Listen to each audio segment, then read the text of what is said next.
following podcast is presented by Secret Room Multimedia.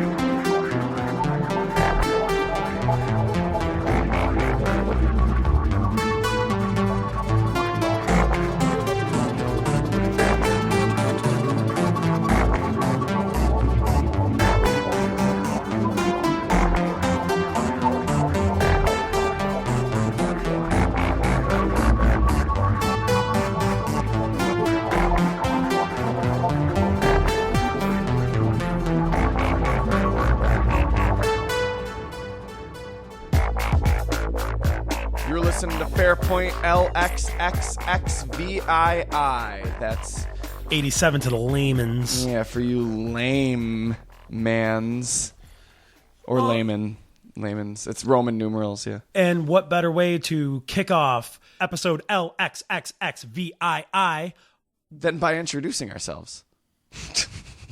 Let's not forget about that. I'm Nathan K. I'm Craig L. Lewis. Craig L. Lewis. Craig Lewis. Does your middle name begin with an L? Holy shit, do I know your middle name? Do you? Can you guess it? I think I knew at one point. Can I guess it? Do you know mine? Charles. Yeah, you know mine. Really? Yeah. That was a guess. Really? Yeah. Yeah, no, I'm named after my uncle. He died before I was born. He was killed by a drunk driver. Oh. Yeah, very tragic. I don't want to laugh now, so I'm sorry. I'm named after somebody too in my family.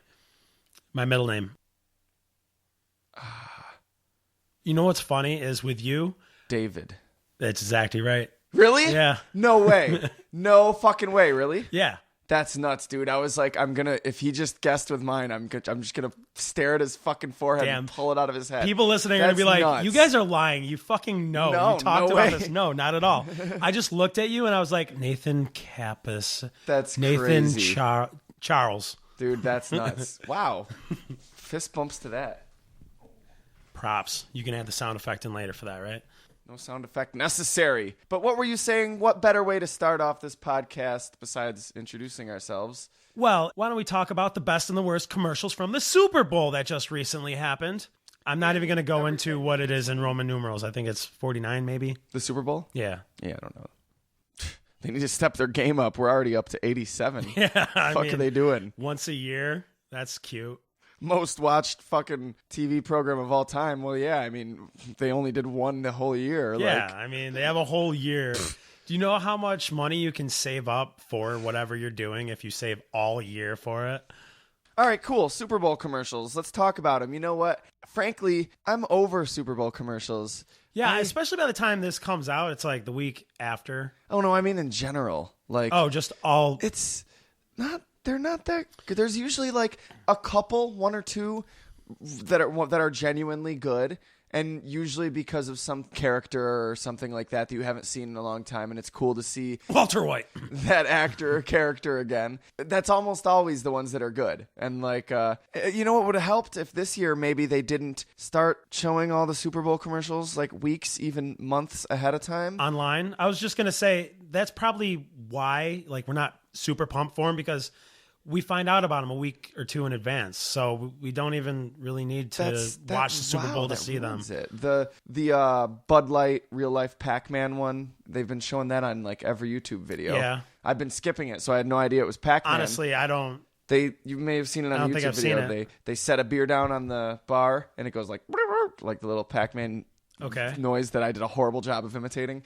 And then this guy comes in, and she's like, if you get a beer, and it's set up like a hidden camera thing. So I thought it was one of those hidden camera, which it's supposed to look like a hidden camera, but it's obviously not. It's obviously well polished. And then she's like, would you be down for anything? And he's like, sure, whatever, just give me a beer or whatever. And then it shows him and his friend walking down the street afterwards, and they find this giant quarter, and they're like, what the hell? And they pick it up and put it in the giant quarter slot, and this door opens, and they go into this like packed nightclub with this big Pac-Man maze, and like, you're Pac-Man, and they throw him in there, and there's like neon lights. But he's not really Pac-Man, he's just a person. No, he's not. Yeah, he's just, and it's all done as if it could have really happened. Like they could have really set up this thing, and there were lights on the floor, and as he ran over him, they went out like he was collecting the pellets. Yeah. And I mean, it would be cool if it was real. I would go there and play, but lame commercial, and they've been showing it to us for fucking weeks. That's the next new thing to do. Like, instead of going to play laser tag, go to play real life Pac-Man. Hell yeah. I would definitely be down for that. You know, because you know what that means, that real life Mario Kart's not that far away. I mean, Nathan, where you work, there's a go-kart track above you. That's not real life Mario Kart. Oh, just because there's no blue shells? But then that fucking Salt and Pepper one, they've been showing online for months, dude. Yeah, well, that's also been on TV before. On TV too, yeah. Like, so that's not like a Super Bowl commercial. But it is. That's apparently Geico's Super Bowl commercial this year. No, Geico can suck it. I really liked that commercial when it first came out. Yeah, but got tired of it about the third time I saw it. It's not allowed to be credited as a Super Bowl commercial just because it played during the Super Bowl commercial. I don't buy it, Geico. You released that months on TV before. It wasn't aired during the Super Bowl for the first time, not online.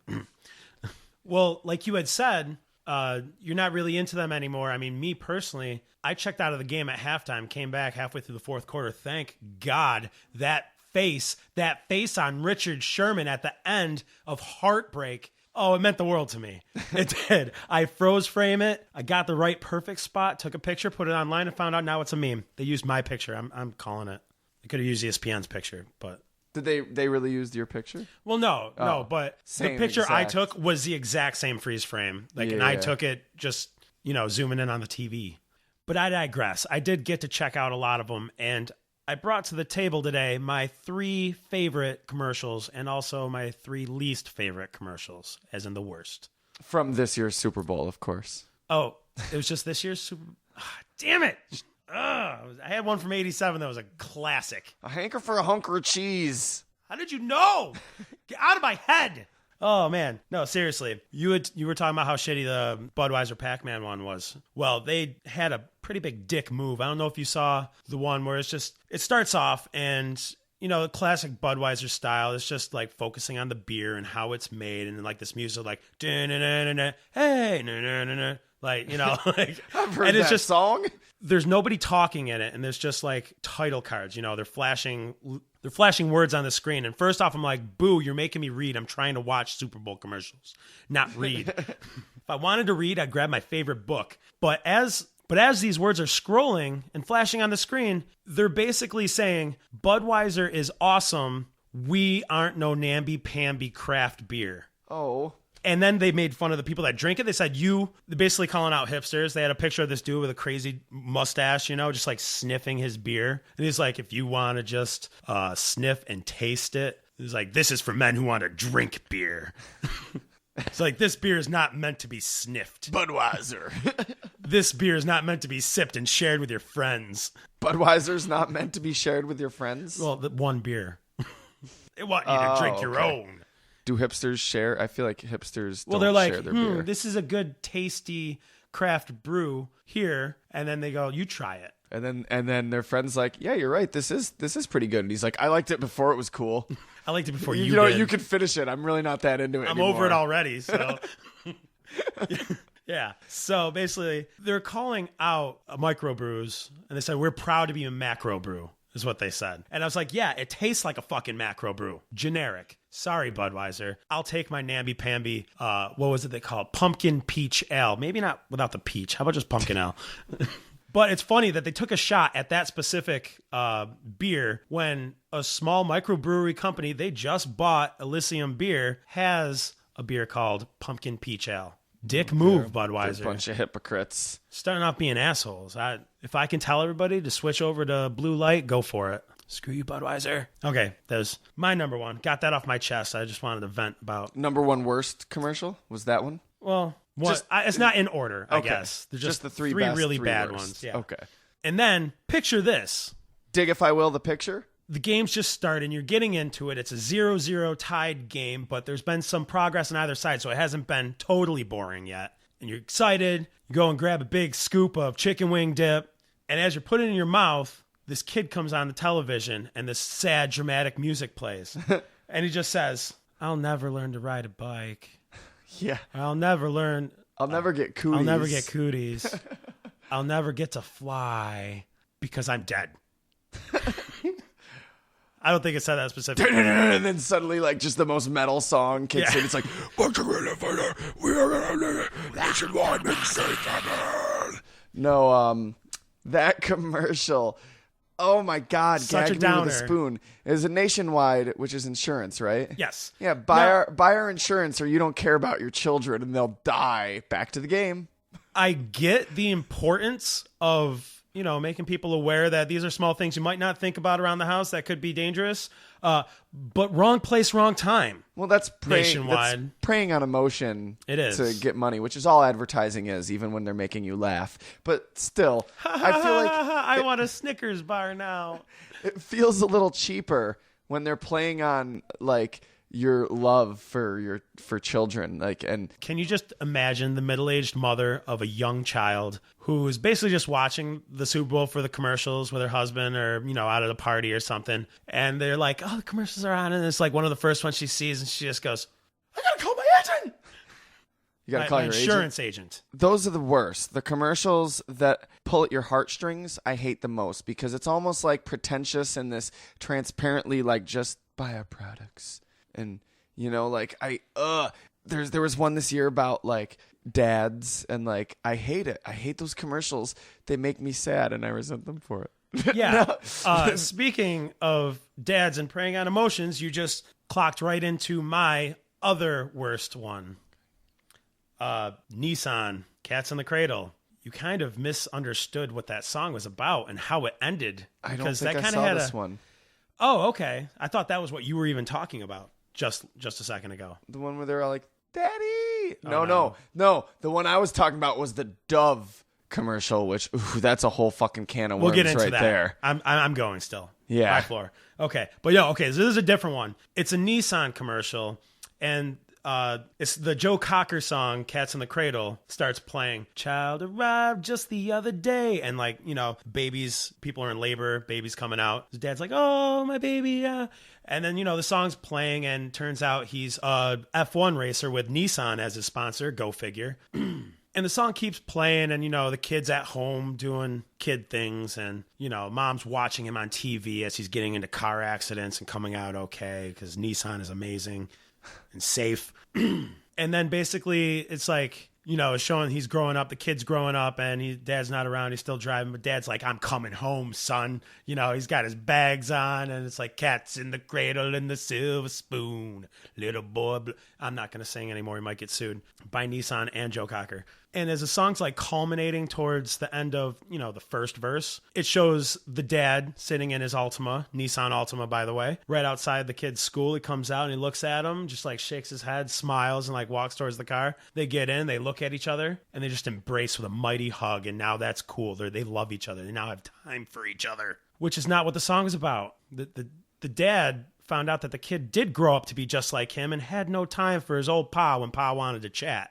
Oh, okay. That's real shit right there. Nissan, you got it wrong, bad. Well, they were being ironic. They were hipsters. Doing a piss poor job of it. We love our dads, ironically, of course, because it's not cool. Dad. You going to teach me to drive now, Dad? Guess what? I already learned from watching you on TV.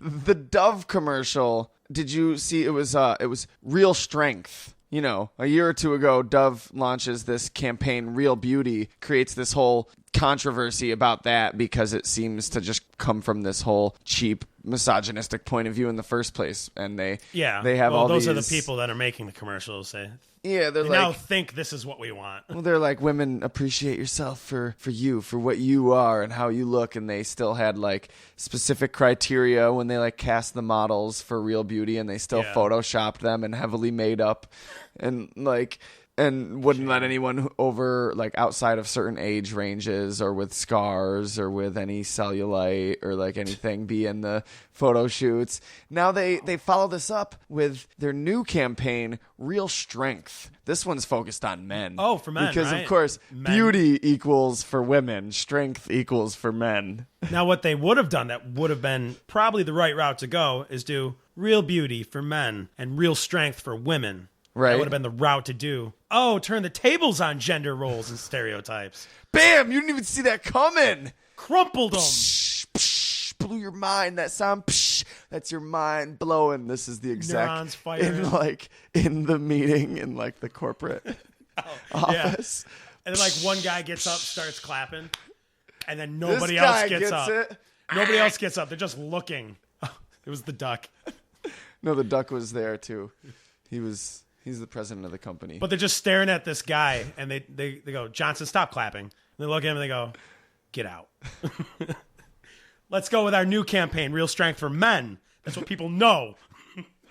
They'll be comfortable with it. But yeah, they tried to hit with your heartstrings about like good dads and men are strong when they care because the product's called Dove Care Plus or something. Strength. Like skin care, extra strength. What makes you strong? Caring. And buying our soap. Yeah, stay away from Old Spice, please. Please. And then there was the McDonald's one where apparently now you can pay with love. Which I learned the hard way that doesn't mean what it sounds like. Oh, man. You will get banned from that McDonald's. Who posted your bail? I got to say, I'm almost somewhat enticed to go to McDonald's and actually go in and show my face in a McDonald's and hope that happens to me. Because I'd just be like, I just want to dance. I'm doing what I love and I'm getting free food. Well, they're like, call your mom and tell her you love her. And it's like, well, my mom died. Or yeah. My mom's actually really abusive, and me and the rest of the family severed ties with her, and it was the hardest thing we ever had to do, but it was for the better. Can I just pay for my meal, please? Yeah, so literally the one guy, there was one guy in that commercial, they asked him to do something, he goes, how about you just tell me the total? Yeah. He's like, that is. He's like, huh? I'm grumpy, old, and alone. Just let me pay for my fucking fries. He got a wad of ones. He's like, I'm ready. All I wanted was a raspberry tea. All right, so let's hear it, Craig. What are your 3 favorite Super Bowl commercials? I feel like I know what one of them's probably going to be. Oh, yeah? It was probably a lot of people's favorites. Jurassic World trailer. That counts? Oh, okay. Sweet. That was... So when we saw the first trailer online and everything, I was like, yeah, it looks cool, whatever. But when I saw this during the Super Bowl and the new trailer, they had all the CGI more polished and everything. The moment I saw that pterodactyl pluck somebody off the ground, I was like, oh, this shit is fucking serious. This preview, and let me preface this for any of the new listeners with the fact that I'm a fucking Jurassic Park fanboy. Like, yeah, I'm addicted to Jurassic Park-ahol. And there's some good rum. I have a crippling dependency on Jurassic Park-ahol. This new trailer made me both twice as excited to see this movie and twice as sure that it's gonna be lame. Yeah, but I still can't fucking wait. Chris Pratt running with the Raptors. I do hope that we get some good practical effects in there because I saw a lot of CG that isn't that great. But I'm definitely not going to be going for the unique storytelling. The trailers were the one thing that I was most looking forward to. That I still enjoy out of the Super Bowl. Did you see the Heroes trailer? I did. Heroes Reborn. Just the 15-second teaser? There was, the little girl out in the snow. And then making the Northern HRG Lights. turns his face. And then Chuck is standing off to the side. Yeah. That's who that is, isn't it? Yeah. The Chuck? You remember Chuck? I don't, but the show Chuck. You used to watch it. Oh, that Chuck. I didn't watch it. You didn't watch it? No, I thought you did watch it. I didn't really like it. My dad watched it. I think the guy from Chuck is that guy with the binoculars that was watching them in the Heroes Reborn coming back. Probably going to be as lame as another thing, but I'm 2 still through excited. Because you know what's weird is, like, okay, Walking Dead, I still get super excited for all the new comics, and I still watch the show even though it kind of sucks. I don't get excited for it, though. I just kind of like, oh, cool, I have something to watch tonight. Heroes, even when it sucked, I still kind of got excited for it every week. Maybe this is going to be the week that it'll finally be good. It's got to turn sometime. It has so much potential. So anyways, did you see the Snickers commercial with Danny Trejo and Steve the Brady Buscemi? Bunch one? That's another one of your favorites? Yeah, it was. That was great. It was. And it wasn't exactly, I was like, oh shit, Danny Trejo, this is so awesome. And then I was like, Steve Buscemi, when he said, it's never about me. Well, yeah, the whole idea was Snickers has been on this whole, you're somebody not else. yourself when you're hungry. And they'll have people like Joe Pesci or somebody just be all pissed off and angry. And they're like, come on, man, calm down. You're not yourself. Or Betty have a White Snickers. playing football. And then they eat the Snickers and they turn back into themselves. This was the Brady Bunch, and Danny Trejo was Marsha. And I fucking love Danny Trejo. Yeah, me too. That guy is so cool. And then Steve Buscemi was Jan up on the stairs. Surprise at the ending, yeah. I think they need to do one with Fred Durst. I got your fucking face! Here, just have a Snickers, man. Break yourself tonight. I don't want no fucking Snickers, you punk ass. You know? Oh, thanks, man. I could have handled one more second as Fred Durst. You saved me. He picks up this piece of paper. He's like, was I writing these lyrics? Oh, God. What the hell is chocolate starfish mean? Ew. Oh, man. And what was your last but not least favorite? Okay, so we've talked about the commercials that pull and tug at your heartstrings, and this one did it so well to me. And unfortunately, it was Budweiser, and there was a lost puppy. Okay, with the horses. With the horses and the wolf, and then a weird cover of 500 Miles. This is 500 Miles by the Proclaimers. Not by the Proclaimers. Not 1,000 Miles by Vanessa Carlton. Don't get Right. it confused. That would have been cool, too. I'll take the Proclaimers. Da-da-da. So what happened? The puppy was lost, and he ended up on, like, the guy's truck or something? Or in the... No, the puppy lived with them. Oh, he did live with them. And they went on a trip, and he went on the truck with them and fell out of the truck. He, like, snuck on, like, Jeff Goldblum's daughter in Jurassic Park 2. No, he was on there, and he accidentally fell out and, was running around. Guy didn't know the puppy was lost, and then he realized puppy's lost, and... So the puppy's trying to find its way back to home to its buddy, the good old Clydesdale, a Budweiser, Anheuser-Busch, good beer. Don't drink it if you're a hipster. Don't tell him that. Yeah. That's why they did. They told him that just so they do it and they'll be like, "Oh, word." They're like, "I'm drinking Budweiser in protest of Budweiser." Okay. I'm doing it ironically. Awesome. I love this. This whole time we have with each other. I liking this a lot. So anyways, the puppy's trying to find its way back, and somehow it gets close to where they were and runs into a wolf. And wow, this puppy's fucked. Yeah, that wolf is pissed too. He's like, well, I'm gonna fuck you up. Which I'm gonna get lunch. Like, I know a wolf might, but I feel like the wolf would have just let that puppy go or taken it in like a little Mowgli. Probably, maybe. Then it realizes it can't hunt with the rest of them, and it gets, shit to the end of the back. Yeah, but... So, anyways, this puppy is faced up against a full dire wolf. Who was not a dire wolf, an actual wolf. Trying to come to protect him. And then the fucking horses came up, and he was like... Scared the wolf away. He's like, it's all cool, bro. And the horses were like, just my friend. I can't understand you. Get away. We're good. Yeah, so the Clydesdales come and chase him off and bring the puppy home. And then the dad's like, oh, my puppy, I almost forgot that you were lost. And he just picks him up. Budweiser. Forget your woes. Yeah, I was drinking a lot of Bud at the time. I was actually enjoying myself again, drinking Bud. So the Walter White commercial wasn't one of your favorites? No, and I'll tell you why. Because I could have sworn I heard... somewhere he said he was never going to reprise the role again, and then it was like he just did it for an Esurance commercial. Although I'll give it the fact that I fangasmed a little bit when I did see it, but in the grand spectrum of things, outside my little geek, I thought it was funny. The lady shows up at the pharmacy and she's like, "You're not my normal pharmacist." And what what pharmacists look like. Walter White, the meth dealer from Breaking Bad. Whoa! He's not quite a dealer; he's a cook. Get it right. Okay. But the thing about that was they were actually doing quotes from the show. What he was doing, it was like, say my name. I was like, yeah. You're Heisenberg. I also liked, as I said, a lot of the best commercials usually have to do with the return of a great character or something, or actor or someone you haven't seen in a while. Did you see the one where Alf was back? Alf? Yeah, Alien Life Form. Yeah, he came back last year, too. Oh, yeah? In a Radio Shack commercial. Oh, okay. Yeah, I think it was another Radio Shack. People. He wants Radio to... Shack's just like, yo, the reason why that last... It wasn't. It was okay. Androids or Galaxy Samsung phones or something. Close.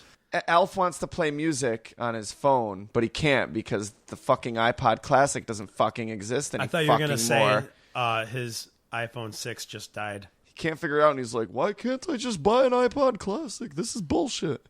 Said you can, Elf. Just go to Amazon.com. You can still spend $500 on a refurbished piece of junk. $128. Is that how he laughed? How did he laugh? But, no, seriously. I found one free shipping, $110, 128 gigs. Not bad. Not bad price. It was new, supposedly. No, you did not find a new one. On Amazon. No, you didn't. Yeah, I did. A brand new iPod Classic, 120 gigs for $120-something. Brand new. 110. Bullshit. Free shipping. I found it. I'll show you. Show me. You're gonna be... Oh, it's been too long since I found it. Elf wasn't really pissed about the iPod Classic, or at least if he was, he didn't bring it. He was professional enough not to bring it up during the commercial. Well, good for him. Did you see the Dreaming with Jeff commercial? Dreaming with Jeff. Jeff Bridges? Yeah. It was for Squarespace, the web design. Squarespace is awesome. I went and looked this up. I hate it. That's another thing I don't like when commercials try to get me to go to a website without telling me what it is. They try to intrigue me enough into going and typing it in. I want to, out of sheer defiance, not. You want me to wait a minute? Yeah, I swear to God. I just got to find it real quick. Dude, just show me later. Okay. It's not there. You're wasting your time. It is. It was. I had it. You show me later. Yeah. That's another thing that I really fucking hate about commercials is when they put up a website URL and try to just intrigue you into going there to see what the commercial was about. Oh, like what GoDaddy used to do. See more at GoDaddy.com. And it's like, bullshit. You're not going to actually show Danica Patrick naked. Where it's vague and you're like, what is that commercial for? Is more like what I mean. Like where it's just like, what is this commercial for? And all it has is a website. So you're like, I got to go check it. That makes me want to defy the curiosity. Because and be like, nope, fuck you. I'm not that's following what your they stupid want. trap. Yep. No, I ain't going to your fucking website. I'll ask somebody else if they went. Nope. You're trying to Michael Bay me. But you put Jeff Bridges into the equation. Okay, I buckle. I'll go to fucking dreamingwithjeff.com and see what this is all about. Jeff Bridges recorded. You can download the album for free or make a donation that goes entirely to this charity for children. It's an album that he recorded that's all like spoken word mixed with like ambient soundscapes mixed with like him and other people talking that he recorded, and it's really weird, and it's supposed to help you fall asleep. I would download it. I would even donate if it's for a good cause.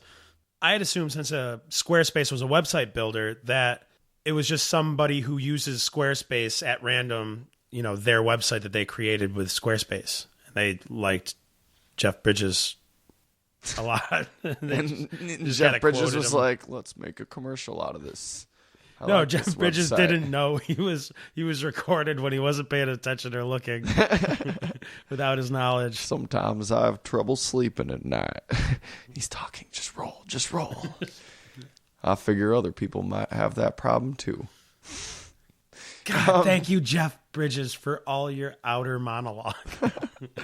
No, it is, of course, a ploy on how Jeff Bridges designed this website for his album that he made using Squarespace, but I was really intrigued, and the album sounds cool. I really like fucking weird soundscape, ambient, like cool dreamy shit like that. Me too. Why not? Especially to fall asleep to. And there's so many more that we could talk about, so many more that there would be things to say about, but let's kind of wrap this up. I got one more, though. It was a Doritos commercial in which... Okay, Doritos had some goings in the past. This kid, he's on a farm or something. He walks up to this guy. The kid must be like 11. The guy must be like at least mid to late 20s. And he's creepy got already. I like it. A whole big giant bag of Doritos he's eating. No, it's probably his uncle or something. The kid does or the guy does? The older guy does. And he's eating a whole full-size, party-size bag. And kid walks up and he's like, hey, Ralph, can I have a few Doritos? And he's like, Yeah, of course you can. When pigs can fly. Oh, And the kid gets all spurned. He got him good and dead. You got burned, little kid. You tell him, Ralph. Yeah. Kick his ass, Ralph. He's holding up a 10.0 sign, like, perfect 10. Burned him good, you did. He's going to need some burn cream. You better stop by the pharmacy on your way home, boy. So, yeah, it is kind of funny that, why was Ralph so brazen and, rude to this kid? Give him some of those Doritos. You got a big-ass bag, These dude. are my Doritos, kid. I don't share. Listen, don't you understand that half this bag was air to begin with? So the kid draws up some blueprints, Tony Stark's on their asses, and oh shit, Iron affixes a rocket to the back of a real-life pig and launches it. And he's like, hey, Ralph, check it out. And the pig goes flying. And it's just... Oh. That's kind of horrifying, too, for some Doritos, dude. He looks Ralph in the eyes and he's like, that pig's blood is on your hands, yeah, Ralph. For real. No, with the money you spent buying that little rocket to make the pig fly, you could have bought 12 bags of Doritos. All right, so that's that. Let's move on to news so we can take a look at our topic. Oh, what are we doing this week? Well, it was your suggestion, Craig, and yeah, but I'm a little spacey. Sometimes I forget. I'm pretty pumped for this one. I've always thought this would be a great episode of Fairpoint. We're looking at Drizzt Do'Urden. I pronounced his name correctly, right? Drizzt, I think. I think it's Drizzt. It's spelled like you would say Drizzt or Drizzt or something along that line. But in one of the first books, when he comes to the surface, some random little girl talks to him. And he says his name to her, and she replies back to him, Drizzt. But it also said that she was saying it wrong. So I guess now I just remembered that part. So if you can get that out, that'd be kind of cool. Or not, whatever. I don't care. And he responds to her, no, you little snot-nosed shit. Now get the fuck out of my face. Got it good, motherfucker. Oh, no. This is one of my favorite fictional characters of all time. Sweet. There's Batman and Homer Simpson tied at the top right there. I'd said this before. Then just slightly below it is Drizzt Do'Urden. Awesome. Well, let's do it. Let's move into news. We both got a bottle of wine that's still relatively full. Mine's Simply Naked. Pretty much full. Mine's middle sister. Put them together, and whoa, guys, come on. That's your Naked sister. Middle That's Sister? your sister you're talking about. Oh, what do you got? What are you trying to do over here? Be like, what are you trying to be like ancient royalty or something? Go on, Nathan. Say what you wanted to say. Why did you buy that bottle of wine that you're holding? Oh, well, because Judy Funny's on it. Judy Funny, that being Doug Funny's older sister, the beatnik? Oh, yeah, it's totally her. I mean, every bottle of Middle Sister has 3 girls, and the 2 on the outer sides, the left and right, Janes, are kind of plain, and the one in the middle's got some style. And sass. This flair. one has sass. And this one clearly is Judy Funny. She's got the turtleneck, she's got a skirt, she's got platform shoes, she's got Does she have the short beanie? red hair, she's got eyes, she doesn't have the beret. No. The beret, that's what it was. You're right. Beret. She's missing a beret. Thank you. You could have told me that while we were still at the fucking store. Do you think they take returns? It's still Judy Funny. She just left it at home. Do you think they'll take a 3/4 full bottle of wine back? They will not. If I point out that she's not wearing the beret, though. I don't even think they would take an unopened bottle back, even with a receipt. They'd be like, we don't do that shit here. You bought it. You drink it. Or give it away. I don't care. But don't bring it back here. Sold. My money. Mine. So how does it taste? Well, I don't know. I have to taste it. You have drinking. Hopefully. Drinking. Wow, I've drankin' enough. You drank like a little bit of it. How do you not know what it tastes like? Definitely wasn't even a quarter of it yet. I've had a few sips. Well, I don't know. I guess I'm nervous that it's going to... Remember last time we drank wine on the podcast, it turned us into Rudyard... No, but it turned us into Rudyard Kipling every time we sipped. So I was just kind of... I was kind of nervous that it was going to do that again. She's a rebel. Oh, this wine is great, but I just wish I had some Budweiser. That's all I drink, Douglas. Oh, woe is me. Hand to the forehead. Oh. Right. I can't do an impression of Judy Funny, but that's what that was the wine. That was the wine talking. Was the wine. You know what mine made me do? Get naked. Oh, God. Craig, you're not allowed to... It's simple. It's simply naked. I think you've had enough, Craig.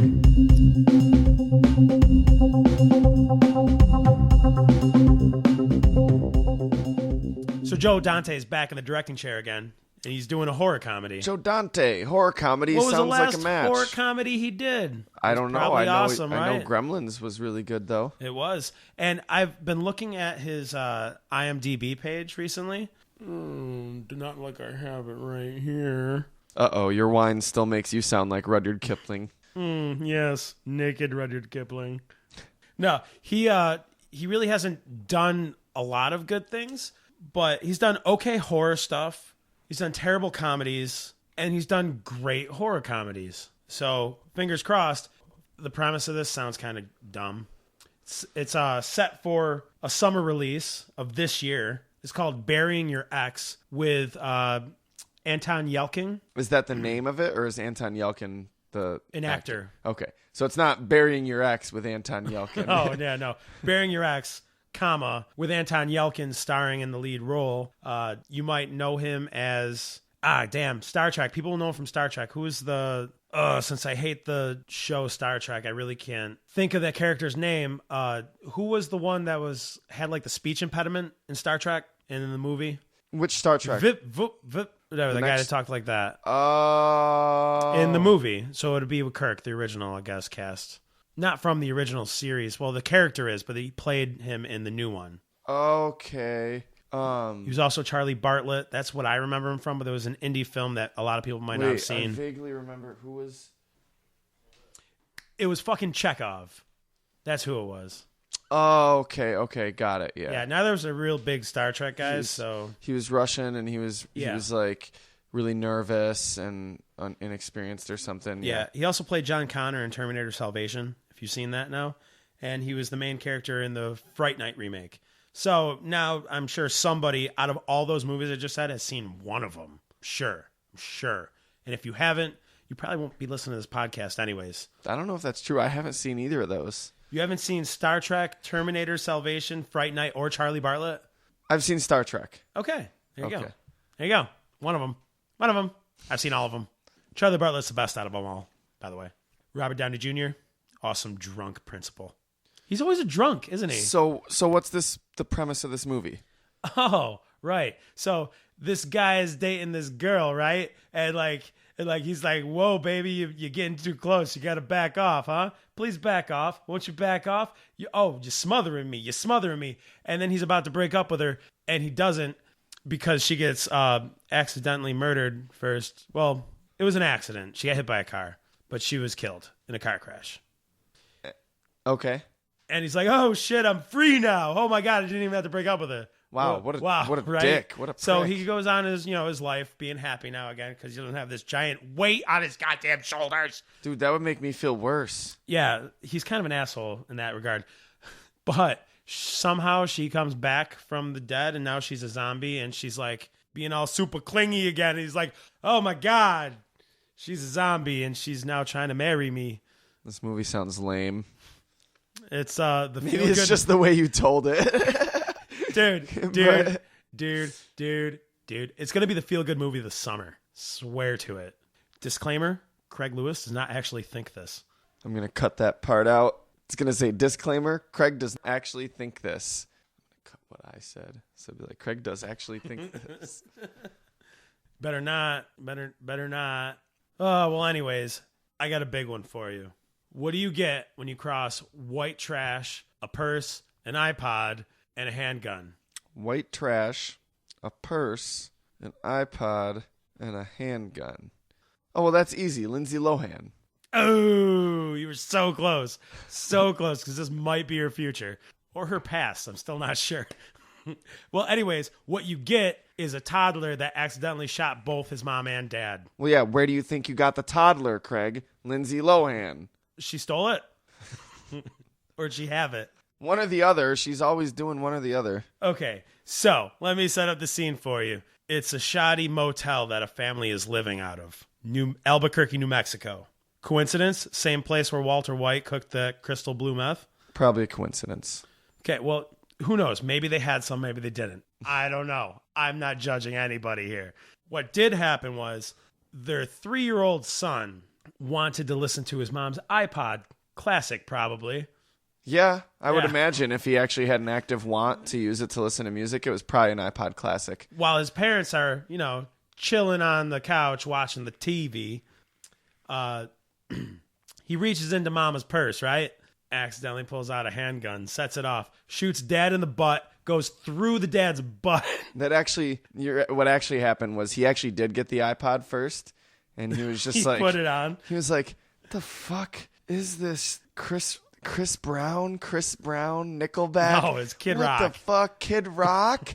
Kid Rock? God damn you! You know what? I wasn't going to give you Chris Brown and Nickelback until I saw Chris Rock. I'll give you Chris Brown and Nickelback now, but what the Kid fuck? Rock? Limp like, Bizkit? Oh my God, where are the fucking Wiggles? And then he's like, there's only one way to deal with this. He pulls out the gun and he's like, hostage situation. I'm going to kill one of these hostages every hour until they bring back the iPod Classic. He's like, now if only I had some Steve Miller Band to listen to while doing this. So, shoots the gun.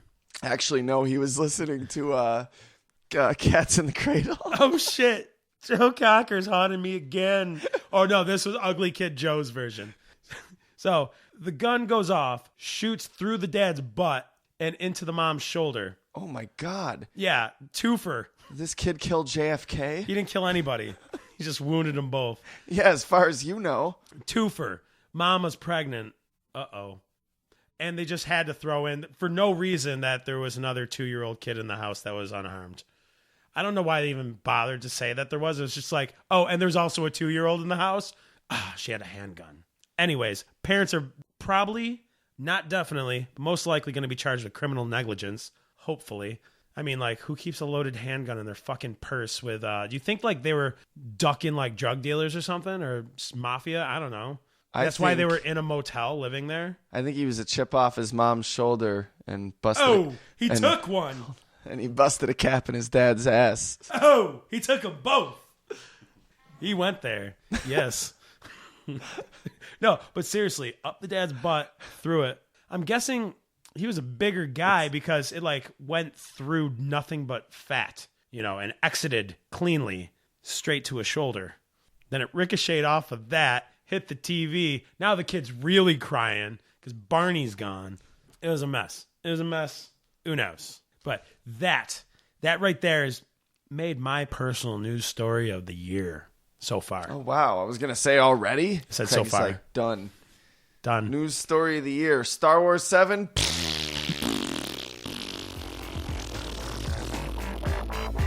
Done.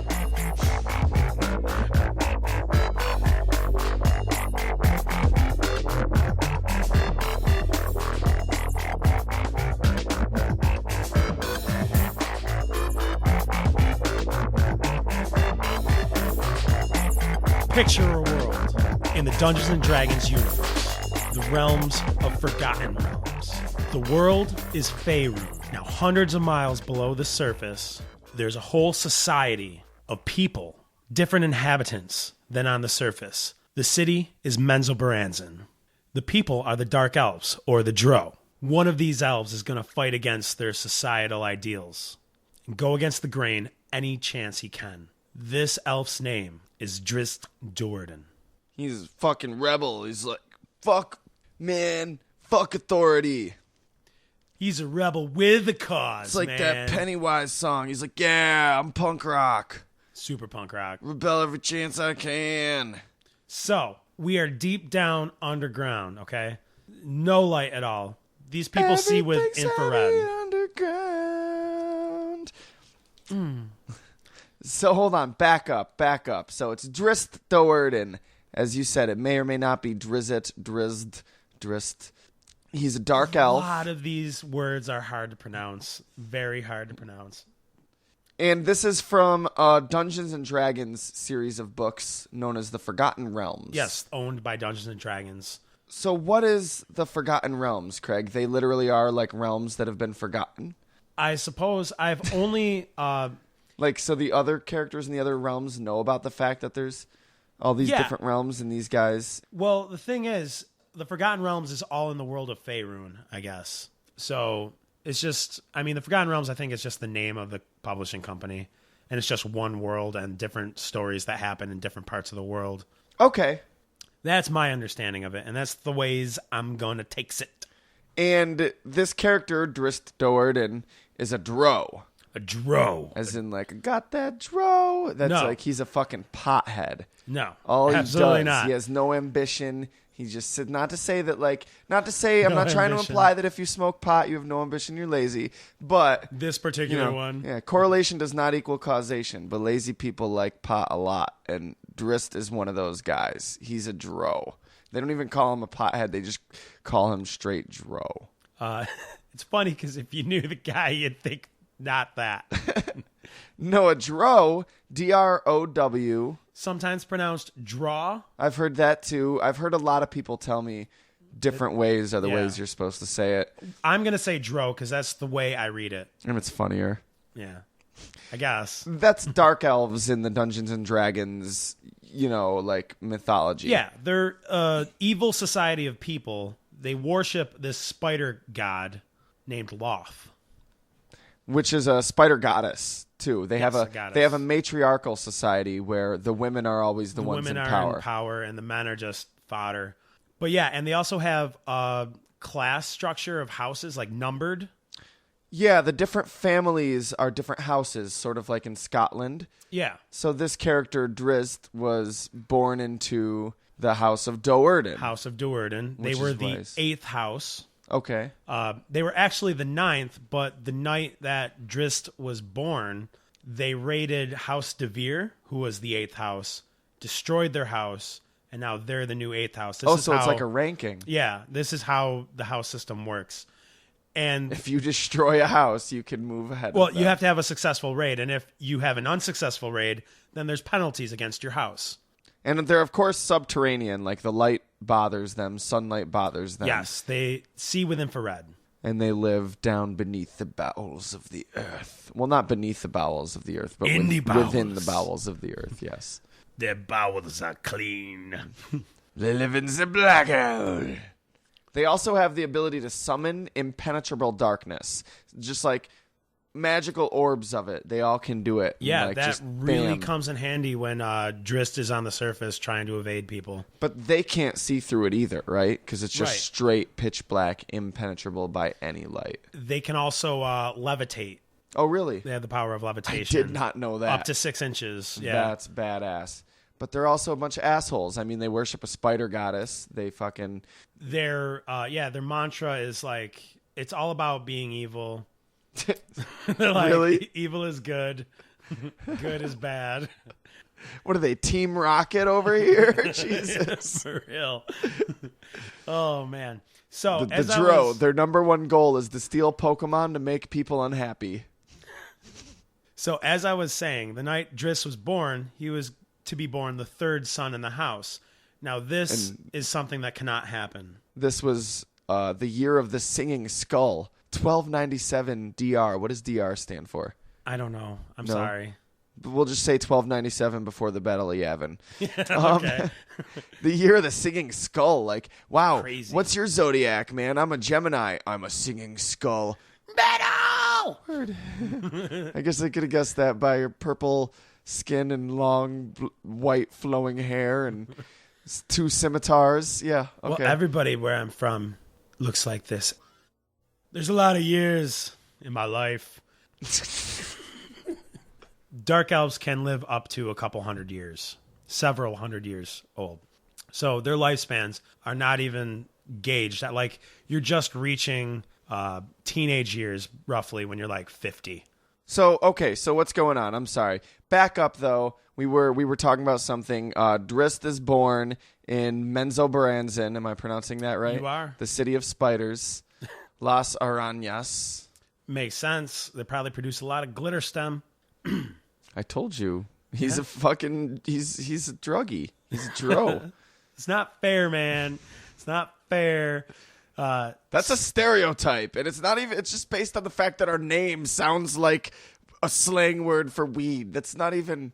You're racist. Yeah, for real. So the night he's born, this is kind of like how the houses work. There can't be more than 2 sons. The third son was going to be sacrificed to the goddess Loth to be in their favor or some shit. And they're using this favor to attempt a raid on a house to gain, social status. So in the raid on House de Vere, Drizzt Do'Urden, Drizzt's older brother, the middle son, about to be middle son, decides he wants to be the eldest, so he kills Nelfane Do'Urden during the raid and makes it look like, they're a bunch of sneaky backstabbing jerks is what they are. So now he's the eldest, and thank God, Nelfane was killed, so they're using that as a sacrifice, and now there can be, Drizzt can live, because now he's the second son, he's not the third son anymore. He got saved because his brother is a sneaky bastard. Okay. This book about the homeland, it's technically the first book in the Legend of Drizzt series, but it was the 4th book that was published. And I read the first 3 books and heard of this place, but hadn't read about it or experienced it. And when I read this book, I was like, oh my God, this place is awesome. So creepy. It's such great writing. R.A. Salvatore, you're a goddamn genius. I'm giving you so much credit. And he was born to Matron Malice, the head of House Do'Urden, and the weapons master Zaknafane. Okay. Yes, Zaknafane, his father. Yes. And his older sister, what was her name? Which one? Brizza? I don't know. Judy. We're going to call her Judy. Okay. We're going to call her Judy. Well, Brizza or Briza. Take another sip of this eldest. middle sister. Okay. Mm-mm. Then there's Maya. It's Judy. It's Judy Do'Urden. And she's like, oh, little brother. Oh. He's out with his adventurers. And she's like, you and your friends are fighting for righteousness. Oh, spare me. Oh, man. It makes me giggle because, no, that didn't happen. Well, that's how I will always picture it. Okay. His Fair older enough. sister is Judy Funny. And her and his father trained him in, the ways of fighting and all that. And they eventually, I guess, went on this raid against a moon elf settlement, which are surface dwelling elves. Yes, surface elves. They had a scheduled raid. It was kind of like just some fun things to do. Slaughter some surface elves. They're dirty. They're filthy. They're terrible. They're not evil at all. So they're terrible. They're worthless. So he refused to kill this moon elf child and tried to cover it up, act like he killed it, I guess. He felt compassion and sympathy and wanted to save the kid. Thought it was wrong what they were doing, because this is actually comes from Zaknafane's. They said because he's the father, Zaknafane had the same moral code in him, and as Drizzt was raised, he raised him this way to not be like the rest of the Drow society. And Zaknafane probably wasn't raised this way, so with Drizzt growing up being raised this way from an early age, he probably felt it a lot stronger because he's like, that does make sense. And I'm actually, not only that, but I have the parental reinforcing of, the authoritative. There. And the cool thing about Zaknafane is that he was that way, and why didn't they kill him? Because, he's not like them.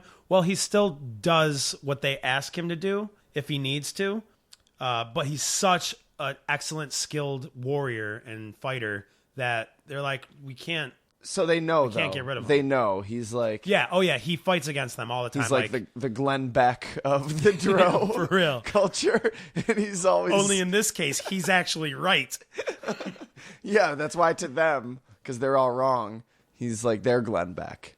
Yeah. Sure. And we'll just trade with them. The society's so backwards. That's what all we had to do was just trade Glenn Beck to the Drow. They would have been like, this guy, he knows something. Of course, Glenn Beck's racist ass would be like, dark elves. I don't like any elves unless they're my color. That's not how Glenn Beck talks. Not here. Not in America. And they're like, we're in the Underdark. This is Menzo Baranzan. What's America? Is that in Faerun? Menzo Watson sounds terrorist to me. Yeah. This guy, he's part of ISIS. So the powers that be in the Drow in Menzo Baranzan did not appreciate Drizzt's ruse. Yeah. And apparently he's not good at hiding it because his brothers and sisters found out that he did it, and they're like, yo, why didn't you kill that kid? It was so easy. Why didn't you? Really? Come on. Go back up there and kill him. What actually happened was his house was brought into disfavor with their goddess. Yes, because he did a disservice to the goddess. Obviously. And his father was sacrificed. For some reason. Drizzt wasn't sacrificed. The father was sacrificed to appease the gods. I don't know. Maybe the goddess was like, I'm not going to eat a kid. Sins of the son fall on sins of the father. So the goddess was like, what the fuck, Dro? I know I'm an evil spider goddess, but a kid? I'm not going to eat a fucking kid. Oh, man. Are you kidding me? Loth loves kids. You take me for a monster? What do you take me for, Zeus? Yeah, you want to sacrifice a kid? Go see the Zeus guy. He'll take all the kids you want to throw at him. I'm not fucking Zeus, okay? I don't want you guys. Is that what you were trying to imply? I don't want. I'm sick of this. You know what? I don't even want this cookie. But we already sacrificed him. Nope, dissatisfied. Oh, so Drizzt's dad is killed, unfortunately. Naturally, he fleds Menzoberranzan. Hey guys, it's Nathan from the future. Did I just say that Drizzt fleds Menzoberranzan? He fleds Menzoberranzan? Okay, that's enough Judy funny wine for me. Obviously, what I meant to say was that he flees Menzoberranzan. On with the episode. And, he thinks he's next. You know, he's scared. He puts himself into exile, if you will. And but he's also like, he leaves, I'm punk rock, and I'm into dro, as in like drop the W. You guys trying to? Oh shit! Yeah, get what I'm saying there? And he's like, I'm punk rock. Fuck this town. I don't like Menzoberranzan. He's like, I'm like Puff the Magic Dragon in this bitch. And he's like, spiders are creepy. Like for real, there's too many spiders here. Well, of course, he escaped into the Underdark, which basically refers to the entire world, cavernous kingdoms, and it's crazy. There's so much open space down there. You'd think it'd be all rock, but it's not. It's just surrounded by rock. But before he left, he got into a fight with one of the wizards, the male mages, and he slain him. Slew? Oh, he slew him. Yeah, and he killed him. He dead. Yeah, and of course, like any true RPG, he loots the corpse. Finds a little magical panther statuette. The corpse of the guy that he killed? Yes. He finds a panther statuette and promptly places it in his inventory. It was one of the He-Man Masters of the Universe toys of, what was the panther? He-Man wishes. Product placement. That's the statuette that's used to summon it. He pulls it out and he goes, by the power of Hasbro. Awesome. Yeah. But no, what the statuette is, it's magical. Okay. Well, yeah, that's. I mean, He rubs it. That was implied in what I was saying. When he rubs it, he can summon. Whoa! We all know what happens when you rub your magic panther. We all know what you summon, Craig. We're not that informative on this podcast. I know it's an explicit, informative podcast, but not that informative and not that explicit. No, man. An actual fucking panther comes out when he rubs it. Yeah. Well, what happens when you rub it? That's what I was going for. That's not appropriate for the children. That's discussed on the podcast. It's my own business. Oh.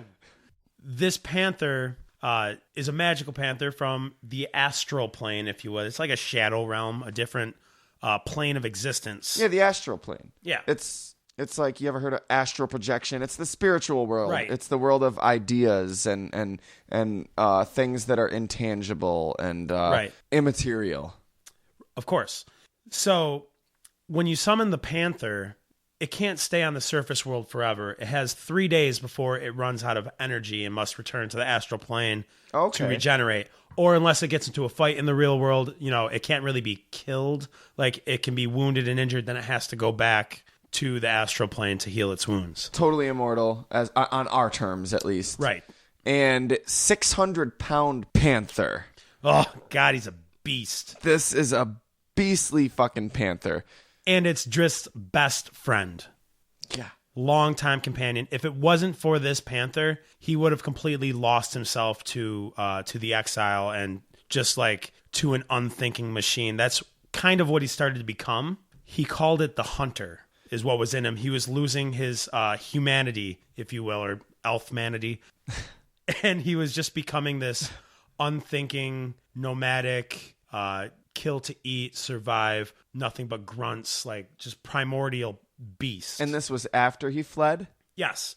While but he already had the statue. He had the statue, but while he was, just alone in the Underdark. Had he used the statue to summon the panther yet? Yeah. Okay, but he was making a friendship with the panther. But once he had to return the panther. Yeah, he was making this friendship when he was at rock bottom. So of course it takes some time, but yeah. So when his time, the panther needs time away in the astral plane.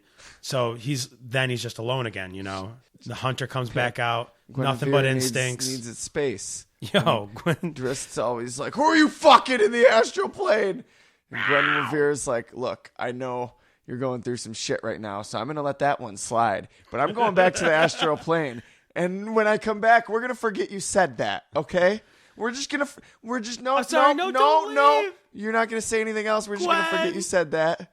Gwen, I'm sorry, baby. I love you. You nasty. Perfect. End scene. Eventually, though, after, what was it, a few years of living on his own? Yeah. He stumbles upon the town of Blingdenstone. Now, that's dwarf town. No, it's a town full of gangster rappers. Blingdenstone. Tons of bling, dog. They're blinged in stone. Yeah, whatever. But it is dwarves. Or gnomes. Gnomes. I'm sorry. It's gnomes. a town of That's deep very gnomes. racist of me. They're deep gnomes. They live in the Underdark, and whereas a lot of the surface gnomes are jovial, happy, friendly folk, these guys are super serious and stoic. All they do is like mine and shit. Okay, so he's friends with the Blingden Knights, as I would call them now. That's racist. No, it's not. This type of peoples. That doesn't make it not racist. Damn it! That's what they're called. I don't know. That's what I'm calling them, Blingden Knights. I called them deep gnomes. They're actually like Zavelgian. I can't pronounce this shit. The proper term is, let me try this, and please, anybody that knows this shit and wants to write us in, please tell me if I did this justice or right. Zverfnelben.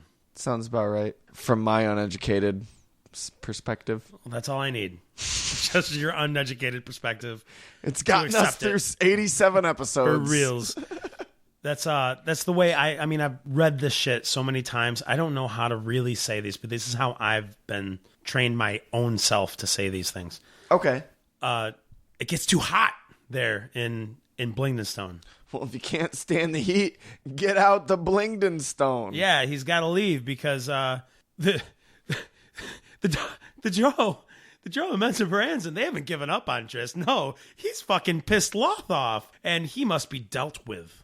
Oh, and the cities aren't that far away, are they?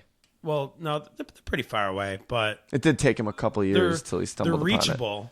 They're definitely reachable, So everybody in Blingdenstone gets together as a council and a community and decides that, I'm sorry, you're awesome, but you can't stay here. It's not safe for us. You're voted off the island. Yeah, you've been voted off the island. And he made a great friend. Like, you know what? Fine. I don't even want this cookie here. He made a great friend in Belwar, who is one of the deep gnomes. He actually had his hands cut off. Oh my God, that sucks. Terrible, terrible tragedy. But magically replaced with a pickaxe and a hammer. And these two become buddies. And he keeps Drizzt from becoming the hunter and staying the hunter. Which was that bestial form you were talking about that he regresses into? Yeah, like a caveman of sorts, just relying on instincts. It's like his own inner demon that he's dealing with.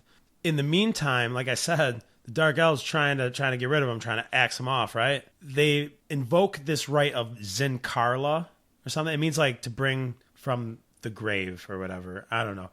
The matron Malice of House Do'Urden, invokes this rite of Zinkarla. And that's Drizzt's mom, right? Yes. To raise from the dead Zaknafane, like an animated corpse controlled by her, to go out and kill Drizzt.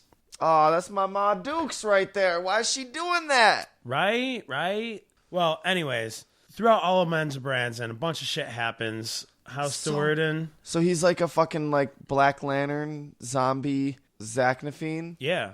Really? For real, yeah. And he's just like, rah, brains. But no, because Matron Malice can speak through him. Oh, shit. So he's like, you nasty. Yeah, for real. It's like, you ain't want to kill? You nasty.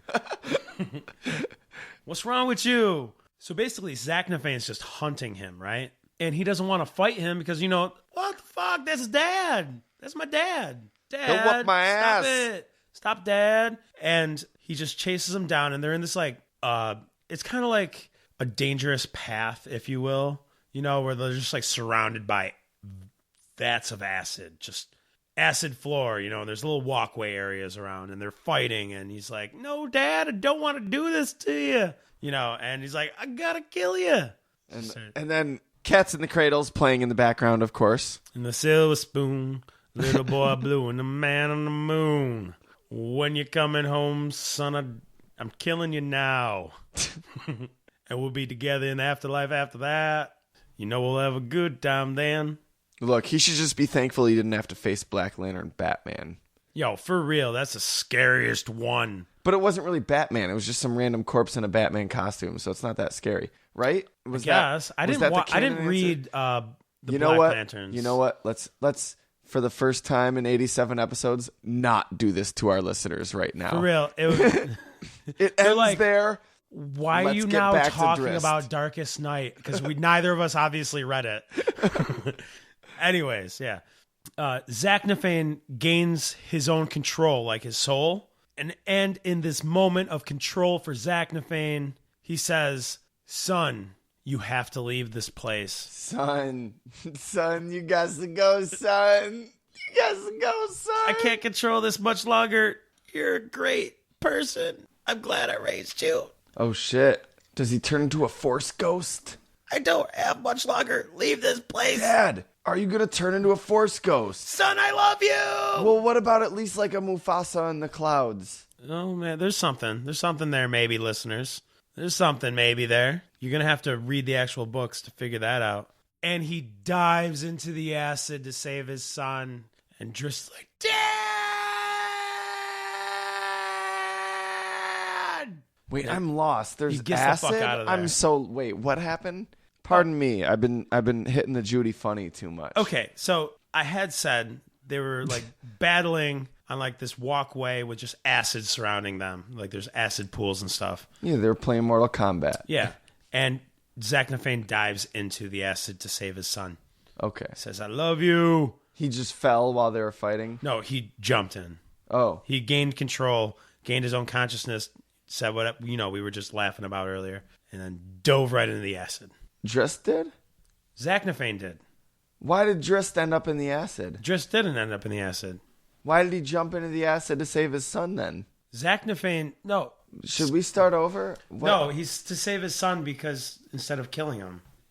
Because he would have killed him by fighting him, and he had control for a second, and he said he wanted to save his son, so he jumped in the acid. So Drizzt was still standing on the ground, and he was like, I'm not going to fight you. And Drizzt was like, cool. And he was like, peace, son, and jumped in the acid. And he was like, Dad, what are you doing? And he's like, I'm killing myself so I don't kill you. And he's like, Dad, you could have just chilled. And he was like, fuck, you're right. Pull me out. And he's like, no. But he couldn't have because I'll burn my arms off. He was he only had control of his own body for so long. He was about to be retaken by Malice. I like my version better. But your version doesn't make any sense. And then Drizzt drove away on a Harley with sunglasses playing a double neck guitar.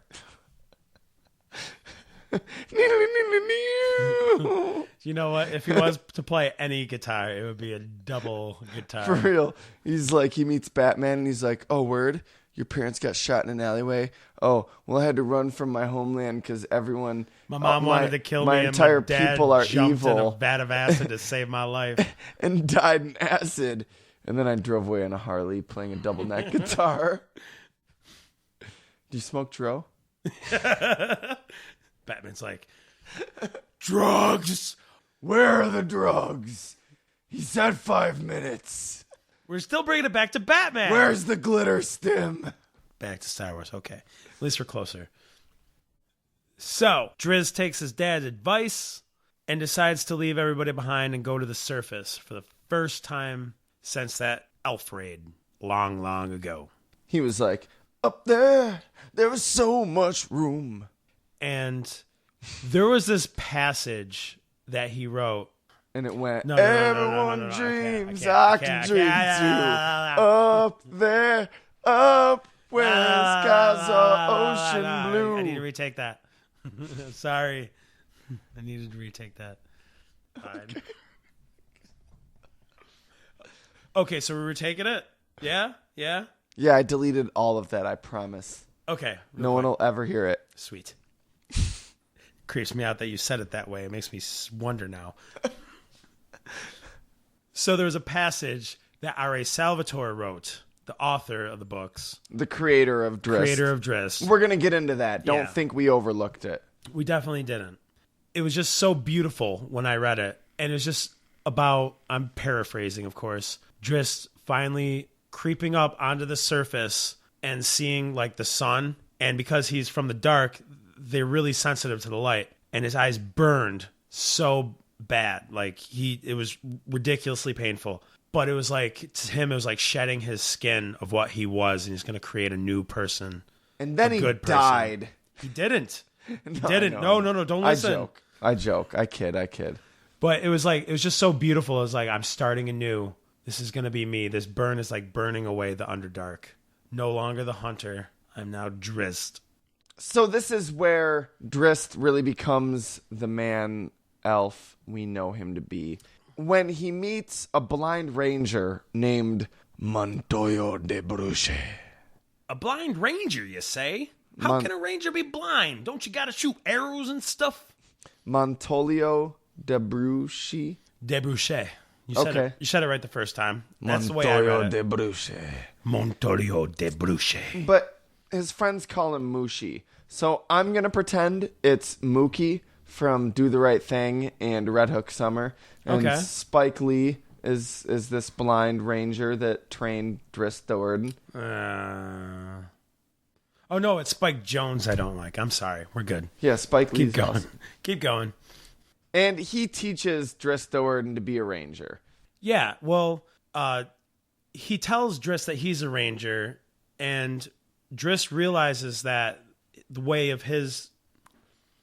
his way of living is very akin to the way that he views the world and stuff. So he's like, you know what? I've been a ranger all along. You know what? I just gotta ask.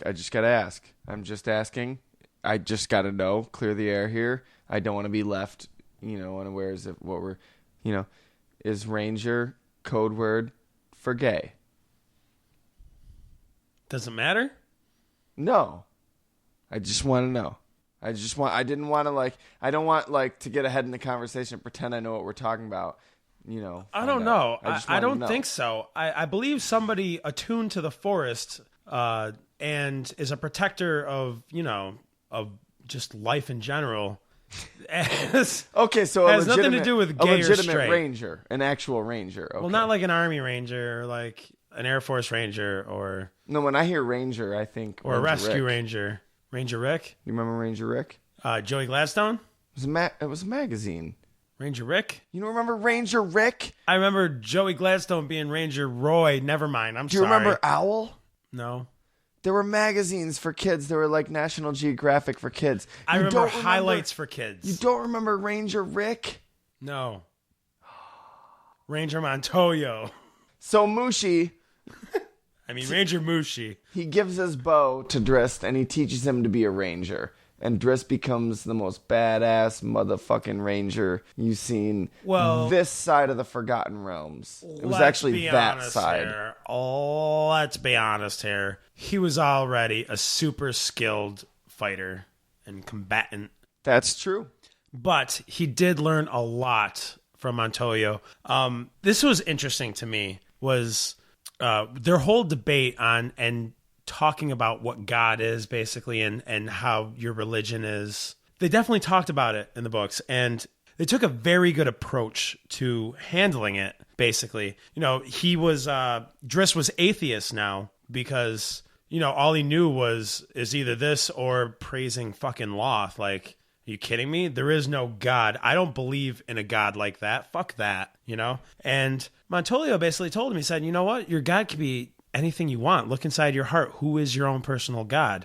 Who would you worship? It doesn't have to be, this one or this one. You don't have to have direct, just multiple choice. And he was like, I'm not trying to sway your decision here, bro, but I'm just saying, Myliki, the hunter ranger goddess, she's pretty dope. You get to do all sorts of cool ranger shit when you worship her. She's a unicorn, bro. Look, you accept Jesus Christ, you get to turn into a force ghost, and that's pretty badass. But Myliki though, I'm not trying to sway your decision. I'm just saying though, if you don't love little cute critters and everything, feel free to choose somebody else. That's right. Totally cool. But if you don't think that cute little chipmunks suck, if you think they're pretty cool, I'm not trying to sway your decision, but if you think cute forest critters should live, then Myliki though, and be represented, Myliki though, Myliki is the god that Montolio worships. It is, like you said, the god of rangers and forest, and it's a unicorn. Did I pronounce that right? Yes, Myliki is perfect, actually. Good job, friend. But it's not quite the way it actually went down. That's a good interpretation, and I will accept it as canon, but it's not technically. He said, well, then I'll worship your god because Drizzt, doesn't really know shit. And Montolio's like, well, you don't have to, but you can. He's like, I think I'm going to. Myliki sounds like a good god to worship. He's like, word, converted. You chose well, son. And he's like, I'm so sick of people calling me that. Oh. So the main thing he uses to fight, he's a dual weapon wielder. Oh yeah, he's a dual wielding rogue. Has 2 scimitars, Icing Death and Twinkle. One has a badass name, and the other is kind of frail. They're both, I picture My Little Ponies in my head. Icing Death is a My Little Pony. He's so just is Twinkle. Wielding dual MLPs. Icing Death protects its wielder from heat and flame, and is also able to harm demons to boot. Yeah, well, specific demons. The demon that it harmed was a fire demon. That's why I was able to harm that one. It was taken from the lair of this great worm dragon known as Ingaloacacitamazillion, also known as Icing Death by the local barbarians. I am not even going to try to attempt that because I am not a fool. But yes, Icing Death. I am, so I have no qualms with it. No qualms. Wipe my hands of that clean. pronunciation. I have no idea if you got it right or not. And like I said, I'm not going to attempt it. Icing Death is the name of the dragon. That is the name that he gave to the weapon that he procured from that loot with his buddy Wolfgar. But then Twinkle was given to him by a wizard named Malcor Harpel, and it glows bright blue based on his mood. Yeah, it also tends to glow to warn him of danger. Oh, okay. So I wonder where they got that from. Oh, no. R.A. Salvatore did not ever once say that he got most of his inspiration from J.R.R. Tolkien's Lord of the Rings. He never once said that. He said that a bunch of times. He totally got that from that. And he admits to it. He doesn't. But to be fair though, Tolkien's sword, what was it called? Do you remember? Nope. No, not at all. Of course not. That glowed only when goblins were orcs were around, or yeah. Goblins or orcs. And this is just danger. So you're right. That was totally a completely original idea. Yeah, for real. Absolutely. He also has a longbow, which is Mushi's longbow, and that's what it's called, Mushi's longbow. Mushi was sadly killed in a raid. There's this hunter. He thought, dark elf on the surface. Oh my God, which we haven't even gotten into that. We're going to talk about that later, about the whole thing about dark elves on the surface and what R.A. Salvatore is trying to take a look at. We'll get into it. Because dark elves equal bad, and he must kill them and hunt them down. They're trying to, murder everybody on the town. He also has what I gather is known as the Mask of Disguise. Oh yeah, that's a crazy little thing he has there. He stole it from the Banshee Agatha and it makes its user look like whatever they want. But it kind of seems to have a mind of its own and slips off at the most inopportune times. Or, as you would say, to drive the plot forward. Yeah, right. The most opportune times for the author. Yes. Inopportune for the character. Oh, this would be good if it did that then. Yeah.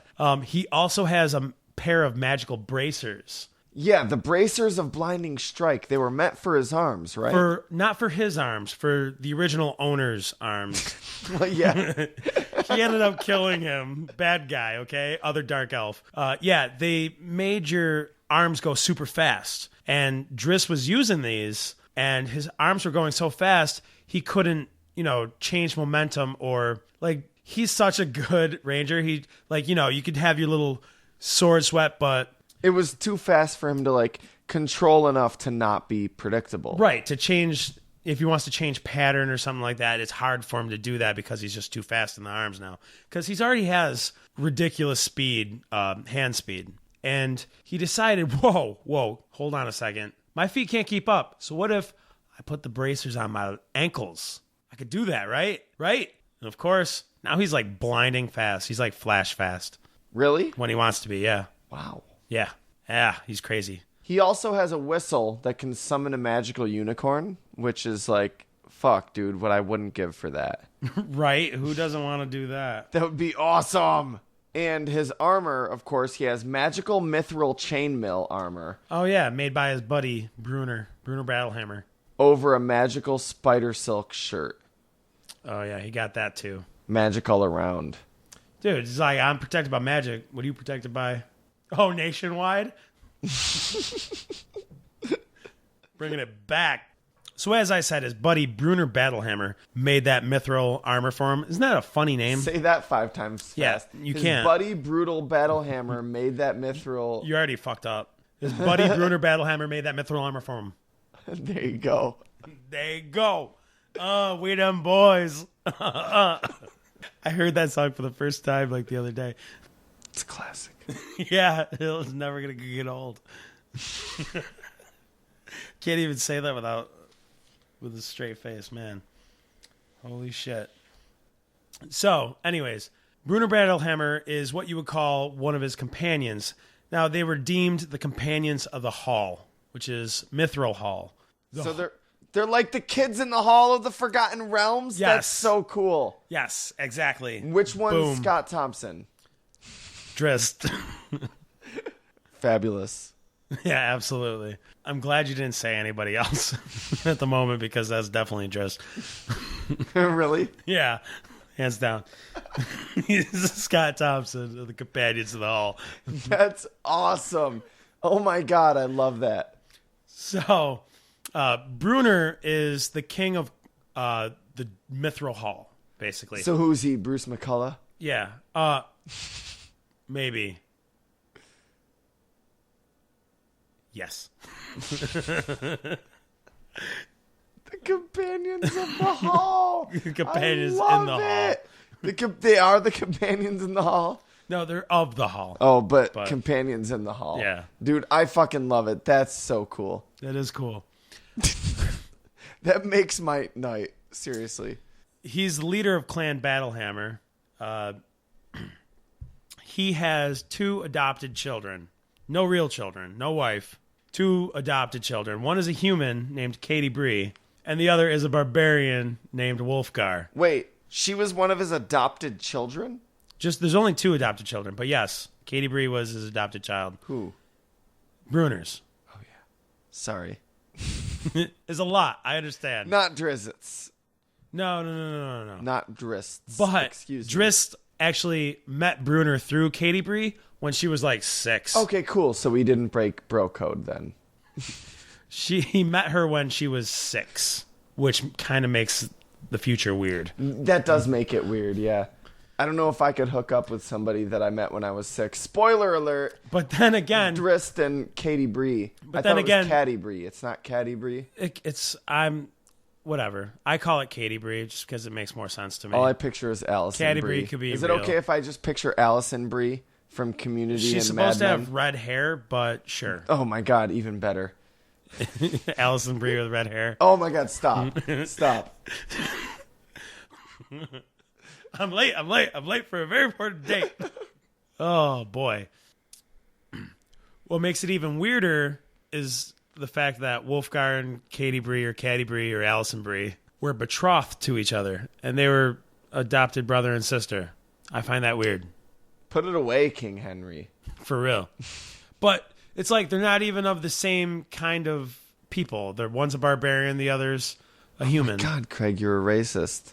It's crazy. These companions are all together, and they're all different races. I know, it's crazy. It's weird. Like, people of different backgrounds and communities can come together and coexist and it's like appreciate the Super each Friends. other's differences. Or no, what's...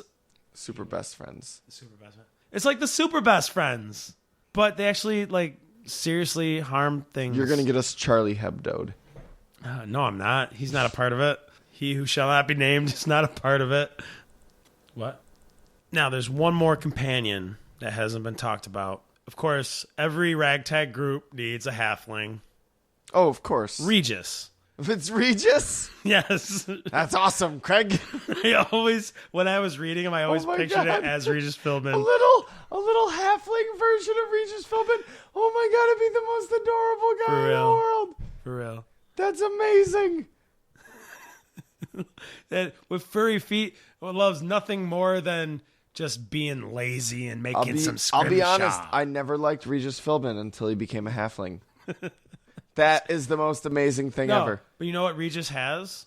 Regis doesn't like to fight, right? He has a great screen presence and charisma. No, he has a magical ruby pendant. That too. Which allows him to have a great screen presence.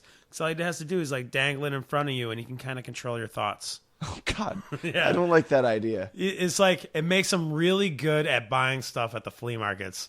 It's like, that's your final answer? You want to sell this to me for $2 less? Oh! Ho, he, hoo, ha! That was kind of like Pacino.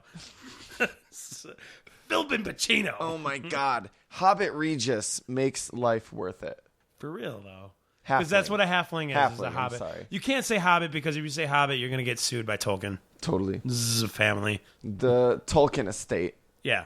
Or Peter Jackson now. I don't know. I don't know who owns that anymore. Hobbit's a racial slur. You can't say hobbit because it's racist. They're halflings. Okay. Fair enough. Hobbits were in books. Come on. So yeah, that's his companions. They went on a bunch of wacky adventures, and I could get into that for days and days and days, but why don't you just goddamn read the books? They're so good. Interesting side note here. Like I said, one of his companions, Wolfgar the Barbarian. Okay. His weapon of choice, not of choice, but was gifted to him by his adopted dad, Bruner Battlehammer, when his servitude was over. Read the books if you want to know what that's about. This is not the Wolfgar episode. Was named Aegis Fang.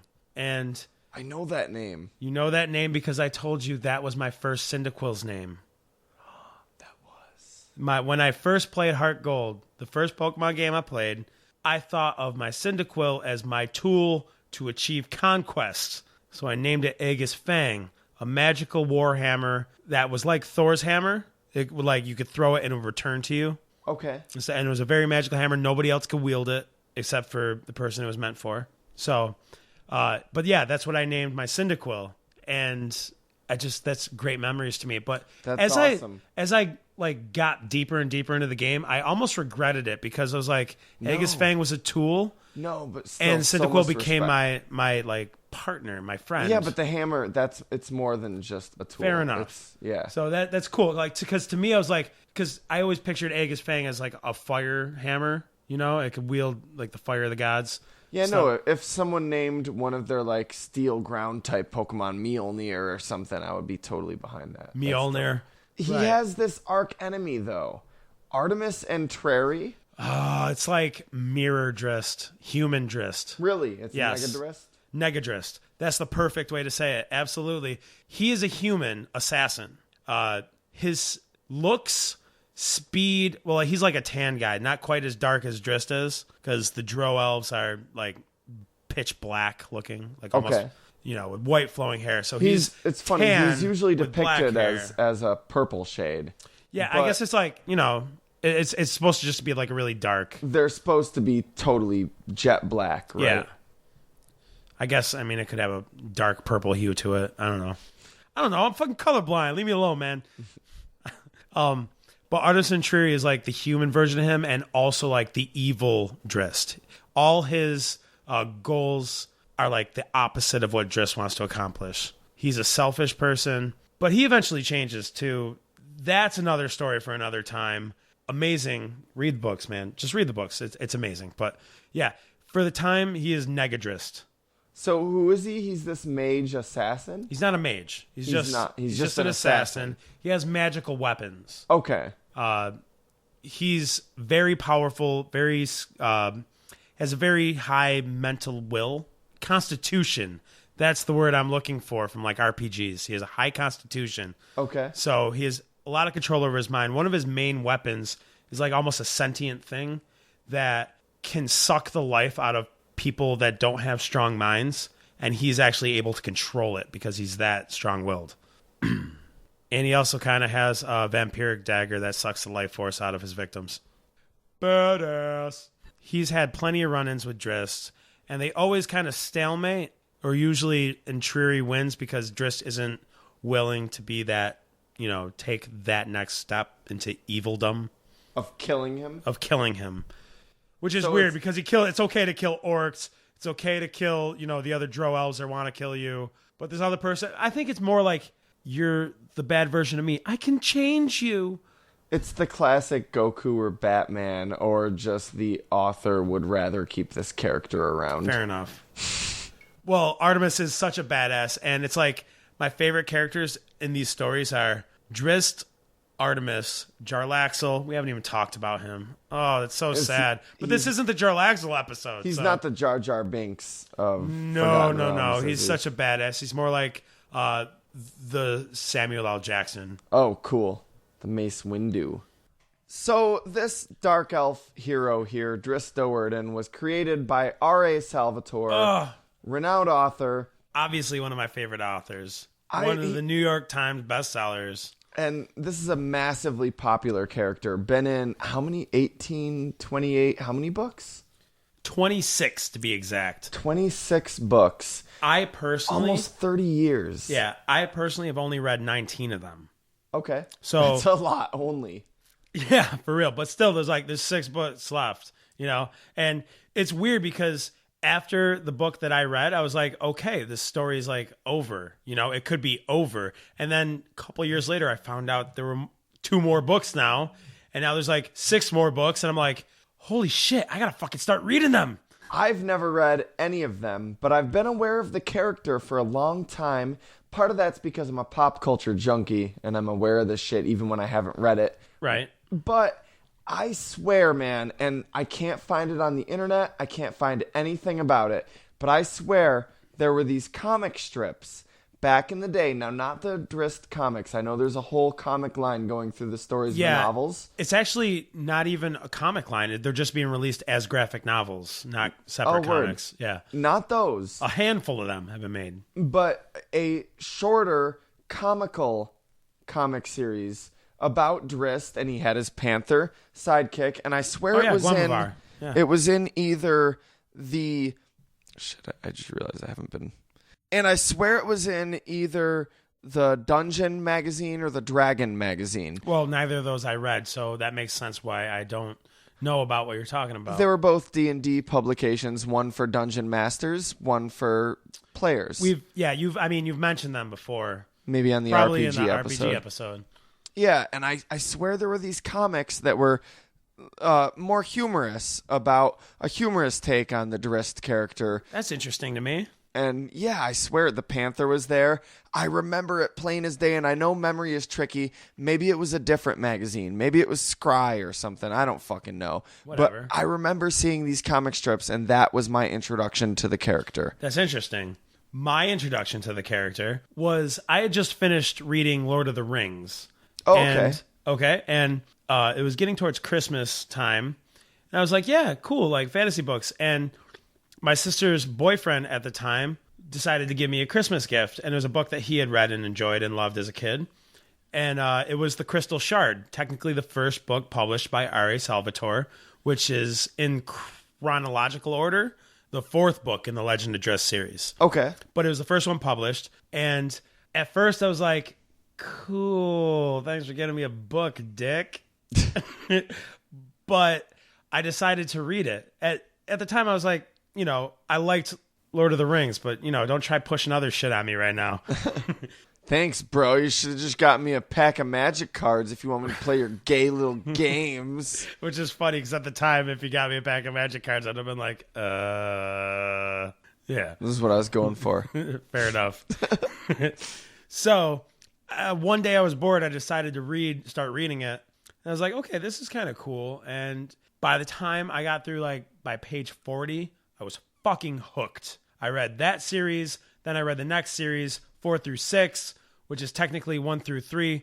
Did he just George Lucas us? No, he didn't. No, he actually Tarantino'd us. No, he fucking Lucased us, because the first 3 books written were episodes 4 through 6, and the next 3 books written were the prologues, episode 1 through 3. There you go. Oh my God, the prequels. R.A. Salvatore, I've always been familiar with him as an author, and I've never actually seen the guy or seen him speak until recently while preparing for this episode, actually. Oh, really? And I gotta say, it's kind of cool because he's nothing like I expected him. Is he from Boston? Yes. Okay, Massachusetts, not Boston. Well, you could totally tell from the way he talks. Yeah. Which is why I said, some people pronounce it draw, because that's what he said. Oh, I thought maybe that's just, that Massachusetts accent, that wonky accent. He totally has an accent. Yeah. So, it was cool seeing him talk about it, and he's so, I mean, in the interview I saw, he was talking about how he created the character, and I guess he was such a crazy creation story. He had to write a pitch, basically, for the Forgotten Realms book he was going to be writing, and it had a lot of It wasn't even the Crystal Shard at the time. Okay. It was... it became the Crystal Shard? It ended up becoming the Crystal Shard. He thought, Forgotten Realms, the Dungeons and Dragons just took place on the Moonshae Islands, or Isles, or whatever, and he didn't realize that the land of Faerun was so vast, so he pitched a sequel to a different book that was already written for Forgotten Realms. And the lady was like, no. We want new characters. Yeah, the thing he had written involved all those older characters created by somebody else and one new character. Yeah. And she was like, look, she called him up, and this is him telling it in the interview with his Boston accent and everything. And she was like, look, I'm on my way to the meeting. I need a new character. They're not going to let us use those characters, so I need a sidekick for your main character to pitch to them. And he's like, okay, cool, I'll figure something out. And she's like, no, you don't understand. I'm on my way to the meeting now. I need somebody immediately. And he's like, okay, cool. Let me eat my lunch. I'm going to mull it over. I'll call you back this afternoon. And she's like, no, you're not listening. I need somebody now. Snap. While you are on the phone with me. Come on. And he's like, okay, fine. His name's Drizzt Do'Urden of Mesobaranzan. And she's like, wait, what? What? And he's like, Drizzt Do'Urden of Mesobaranzan. And she's like, can you spell that for me? And he's like, not a chance. Quote unquote. not a chance. And she's like, so what is it? Drizzt Do'Urden of Mesobaranzan. He just came up with it off the top of his head. And she's like, what's Mesobaranzan? He's like, I don't know, a city. And she's like, okay. And she's like, who is he? And he's like, a dark elf, And that's pretty much it. Off the top of his head, he wrote a little prologue to the story with him, and then from there realized this guy is the main attraction of the story. Sort of like Jack Sparrow, how he was a side character that became like, this is what people are gonna like. What you're kind of missing in that thing was she sent him a photo of the map of Faerun, and he was like, holy shit, I thought this whole Forgotten Realms world was just the Moonshae Islands. A couple little islands over here. This shit's big. So he just pointed to a spot on the thing. He was like, this story's going to take place, eeny, meeny, miny, mo, here. And she was like, that place is already taken by the author of this series. And he was like, okay, here. That place is already taken by the author of this series. God damn it. Here? That works. Icewind Dale. Okay, cool. Now, so you got your guy Wolfgar. Now we need a side character, a new one, another new side character, you know. And that's when he was like, Drizzt Do'Urden. Yeah, Drizzt was supposed to be the side character to Wolfgar's story. Mm-hmm. That's why he was in the Crystal Shard, which is technically part of the Icewind Dale trilogy. That's how these books are set up. There's 3 books to a huge, long, intertwining adventure with each separate adventure in each different book. And they're generally trilogies. Some of them are 4 or 5 books long, but for the most part, they're trilogies. So it's like the Icewind Dale trilogy, the Dark Elf trilogy, the Silent Blade trilogy, the Hunter trilogy. Because there's a point where he eventually returns to the Hunter. Anyways, that's way deep. That's like book 17 or some shit like that. People die. Whatever. People die in book 17. At the fair. So I find this so interesting that Drizzt was just supposed to be a side character, and he became like you said, the main attraction, the main guy. This is who this series should be mounted after. But to add on to the little interview you were talking about with him, when he was asked like where it came from, he said, I don't know, like you said. But he elaborated a little more, and he said Gary Gygax is just such an amazing creator that the Dark Elves, the Drow Elves, really stuck out in the back of his mind, and that's just like what was there, you know? But as I said before, and as we were talking about in, I guess this origin that we told you about would be books 4 through 6, i.e. chronologically 1 through 3, the Dark Elf trilogy, Homeland, Exile, and Sojourn, which would be him being in Menza Branson, him being in exile, and then him coming to the surface world. Okay. So in another interview with R.A. Salvatore, he was asked about Drizzt and what he was supposed to be.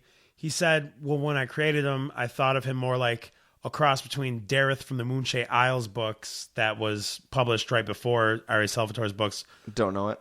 Under Forgotten Realm. I don't know it either. I just knew R.A. Salvatore's books. And Aragorn. So a mix between these two characters. Aragorn from Lord of the Rings. Don't know it. I'm just kidding. What? I know. No, I've read Lord of the Rings. Okay. Awesome. Oh, yeah. Oh, do you know that there's movies about those? No, there isn't.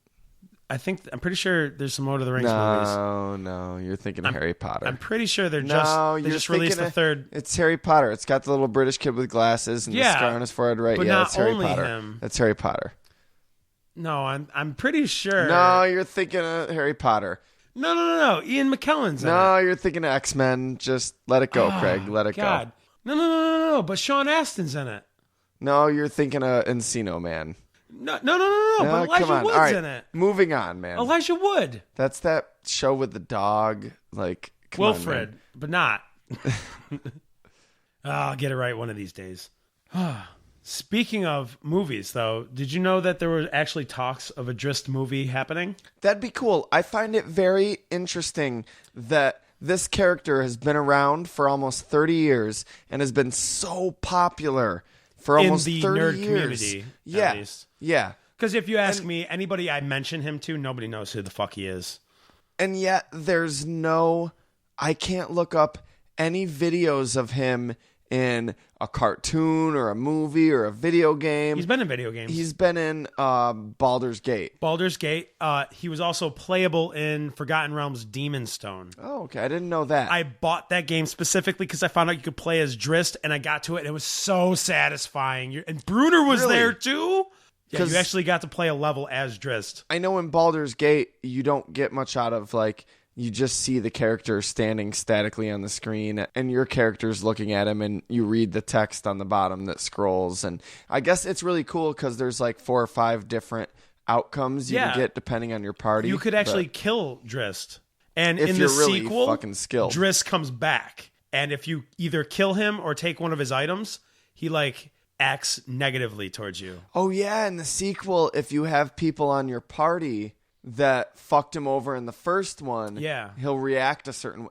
So cool. Yeah, right? Like, this was before, like, Mass Effect and shit. Yeah, way before that shit. And Demon Stone, kind of a shitty game. Not that great, to be honest with you, but I bought it for that reason, and it was so satisfying to play as Drizzt. Are there cinematic scenes with Drizzt? No. No voice, nothing? Nope. Okay, fair enough. Just text. Unfortunately. But... like I said, there were talks of a movie being produced. But the last thing I even could find on the internet of being about it was from 2011. Well, I mean, is Orlando Bloom down? Because if not, I don't see what the point is. What, are they going to have Orlando Bloom in blackface? I don't think so. Purple face. It's like Jinx, the Pokemon. Originally, it was rumored that Wesley Snipes was going to play Drizzt, but I honestly don't think that's the right choice. No, me either. He'd be doing too much cocaine, Yeah, but it too wouldn't much, be like, horrible. Blade into him, like too much. He's too much of a good guy to be a Wesley Snipes character. Maybe a little more of a Denzel. I was character. about to say if Denzel was younger. If he was younger, absolutely. But no Wesley Snipes. And unfortunately, if Denzel was a little younger, maybe. But he's a very hard role to cast. People listening that like Drizzt, send us what you would say would be your thoughts on who you think should play Drizzt in a movie. And the way you can do that is by visiting us on all the different social media You can start off options with you have available. email at fairpointpodcast@yahoo.com. That's That'd be the easy way out. easiest way to let us know who you think should play it. You know, Yeah, or you that's- could just post a fucking post a message to our Facebook. Yeah, if you want to be that guy, which would be awesome. We can't lie. Or you could just tweet at us at Fairpoint Pod. Just be like, yo, at Fairpoint Pod, this person should play Drizzt in a Drizzt movie that's not going to happen. And that would be awesome too. And then we can say that you played an active role in it not happening. Look us up on Facebook. Look us up on Twitter. Email us. Any way you can get a hold of us. We really want to hear from you. We're not even lying. Like, Just ask other fans of the podcast. We definitely react. yeah, for real. Like, they just got a whole month dedicated to them. Where have you been, homie? Where you been, son? Where you at, dog? Where you at? Huh? Wherever you're listening to us, if it's YouTube, like us, leave a comment, subscribe. If it's iTunes, subscribe, leave a rating, leave a review. If it's Podbay, I think you can leave reviews there. You and probably ratings. can. Please do it. Whatever you can do to help us out, it's a huge help because we don't make shit off this, but we make sure we make Deadline. That's all we make off this is Deadline. Except for when we can't. So every little bit, even just letting us know you dig it, helps out. Next week, we'll be talking about a whole new fucking topic. We'll be here. Oh, we'll not make Drizzt Deadline. more? Not more Drizzt? No, we won't be talking about Drizzt anymore. No, but seriously, people, if you liked this, I implore, please check out any of these books. I would suggest starting with the beginning, either Exile or The Crystal Shard, but please, it is definitely worth your time. Read it. Yeah, R.A. Salvatore, man. That's, by the name, I always expected like a Ian McKellen type dude and not like a... John fucking Ritter? Yeah, not like a John Ritter. So it was really cool, though, to see that. But for real, check his books out. Yeah, he I'm also gonna. Kingdoms of Amular. Oh, that sounds the video game. The video game. It's one of yeah. my favorite RPGs, and I had said it's because R.A. Salvatore wrote the story to that game. No way, I didn't know. Hell fucking yeah. No Drizzt, not a Forgotten Realms. Doesn't have the rights to that character in this game. But that would have been cool, though. So, again, thanks for listening. Until next time, I'm NC Kappesser. And I'm Craig, the North Melbourne Lewis. Talk to you next time.